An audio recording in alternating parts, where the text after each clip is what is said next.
बड़ी खबर की ओर और फटाफट से आपको जरा वैक्सीन कारी का निजाम जो चल रहा है, जो पिछले 6 दिन से सकूत तारी हुआ था, क्या आज वो सकूत टूटा है? क्या जम्मू और कश्मीर के सभी मरकजों पर आज वैक्सीन मिला है? अगरचे हर वैक्सीन की मैं हर सेंटर की कहानी आपके सामने नहीं रखूंगा, लेकिन मोटा मोटा जो कुछ आज का फिगर है वो आप जरा समझने की कोशिश कीजिए। कोविड-19 वैक्सीन समरी आपके सामने आ चुकी है और ये वैक्सीन समरी जो है वो जम्मू कश्मीर की है। आज का दिन है, क्या कुछ वहां पर है, टोटल साइट्स भी है, प्राइवेट भी है, लेकिन कितने डोजेज आज लगे हैं जी, ये आदाद शुमार जो है ये 4:50 का है। 10,670 लोगों को पूरे जम्मू कश्मीर में आज डोज दिए गए, जबकि सरकार की तरफ से क्या कहा गया, कितने लाख डोजेज आए हैं और उसमें से कितने मिले आज, 10,670 के डोज। 4:45 बजे तक का रिकॉर्ड मैं आपके सामने रख रहा हूं जी, सरकारी रिकॉर्ड है ये। 4:45 बजे तक 10,670 लोगों को जम्मू और कश्मीर दोनों सूबों के अंदर वैक्सीन किया गया था। अब वैक्सीन किस तरीके से हुआ है, जल्दी से जरा वो स्लाइड चलाइएगा ताकि जम्मू कश्मीर के नाज़रीन ये समझ पाए जम्मू और श्रीनगर के अंदर क्या कुछ हो रहा है।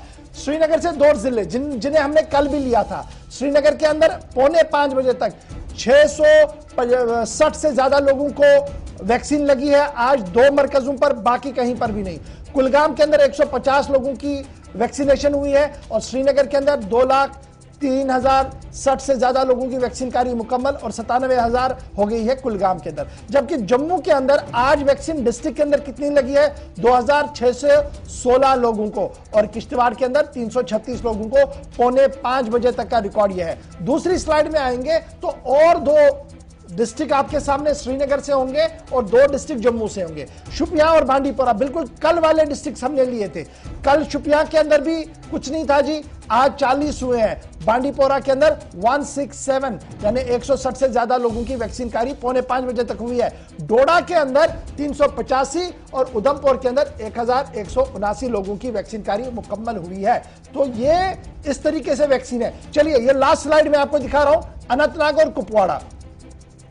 अनंतनाग 146 4:45 बजे तक और कुपवाड़ा के अंदर 260 से ज्यादा हुई है 4:45 बजे तक वैक्सीन। वहां पर भी हर एक मरकज पर यह वैक्सीन नहीं है। किश्तवाड़ के अंदर कितने, कठुआ के अंदर कितने हैं जी, 616 और राजौरी के अंदर 1,036 के आसपास वैक्सीन लगे हैं। अब यह सवाल पैदा होता है कि कश्मीर की जब मैं बात करूं या श्रीनगर की बात करता हूं तो क्या श्रीनगर जिले के हर वैक्सीन सेंटर पर वैक्सीन है, पुलवामा के हर वैक्सीन सेंटर पर वैक्सीन है, कुपवाड़ा के हर वैक्सीन सेंटर पर वैक्सीन है, जम्मू के हर वैक्सीन सेंटर पर वैक्सीन है? तो खबर जो हमारे पास है वो ये है कि हर वैक्सीन पर नहीं है, यानी सेंटर पर वैक्सीन नहीं है। मेरे साथ 2 अहम मेहमान आज ज्वाइन कर चुके हैं, एक हमारे रिपोर्टर है अमजद खान, वो भी ज्वाइन किए हैं, और मेरे साथ मारूफ मुअल्लिज डॉक्टर सुहेल नायक भी ज्वाइन कर चुके हैं। बहुत बहुत शुक्रिया डॉक्टर साहब मेरे साथ ज्वाइन करने के लिए। सबसे पहले अमजद आपके पास आऊंगा, फटाफट से जरा अपडेट कीजिएगा कि ये जो वैक्सीन का निजाम कल बताया जा रहा था कि बड़े पैमाने पर हो रहा है जी, अब डरने की जरूरत नहीं है, लाखों वैक्सीन आ गई है और मई के आखिर तक हर जगह पर होगी।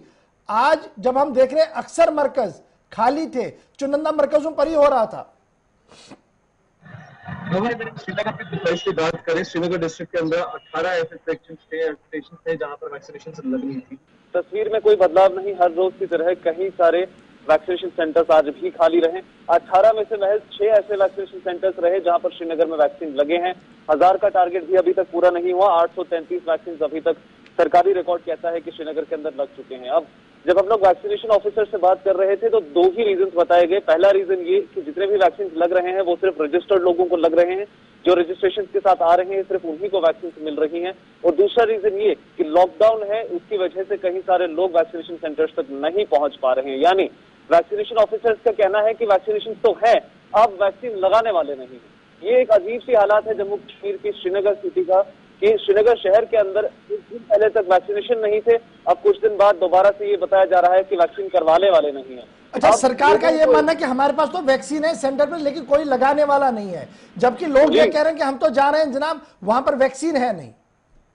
जी गवर्नर, ये क्या कहा जा रहा है कि बिल्कुल भी ऑफलाइन वैक्सीनेशन नहीं होगी, यानी जो भी शख्स बिना रजिस्ट्रेशन के वैक्सीनेशन के लिए आता है उन्हें वैक्सीनेशन नहीं दी जाती है।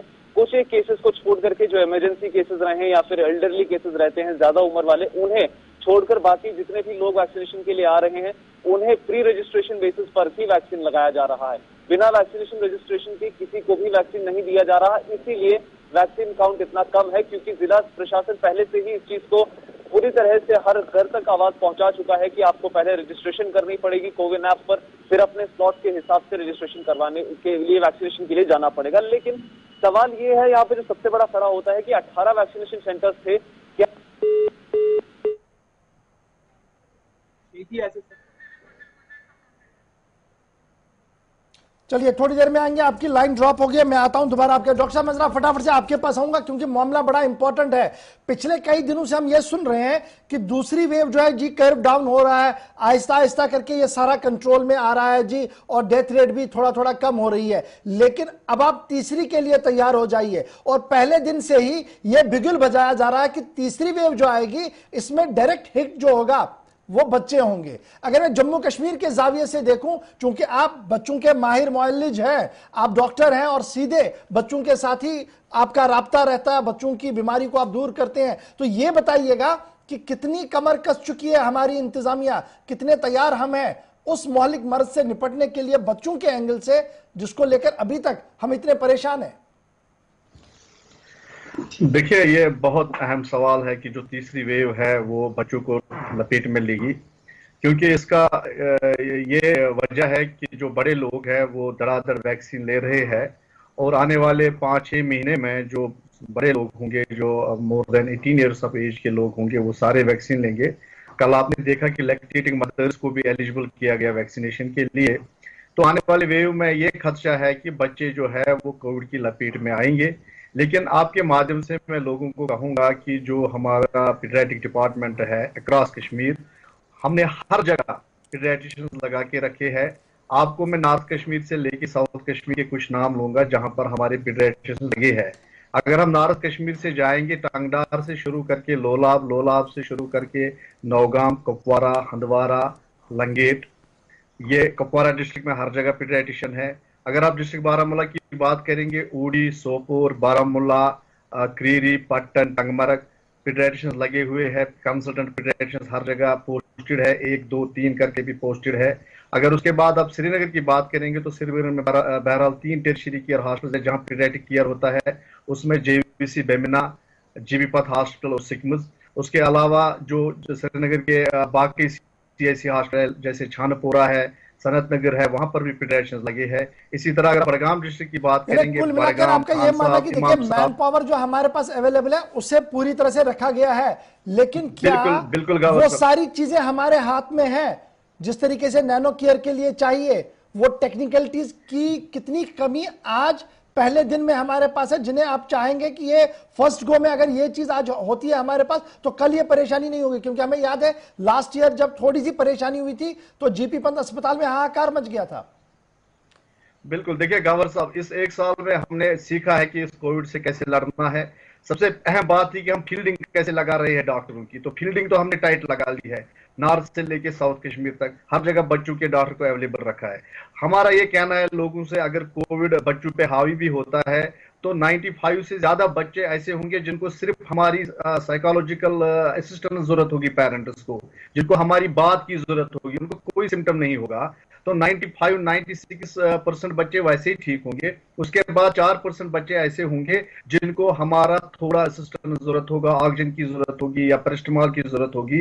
तो ये कहने के लिए मैं आपको बताऊंगा, जहां तक इंफ्रास्ट्रक्चर का ताल्लुक है, अब हमारे हर डिस्ट्रिक्ट और सब डिस्ट्रिक्ट हॉस्पिटल में ऑक्सीजन प्लांट्स लगे हैं 1000 लीटर्स पर मिनट प्रोडक्शन के हिसाब से। तो मेरे कहने का ये मतलब है हमारे पास डॉक्टर्स भी है, ऑक्सीजन प्लांट्स भी है।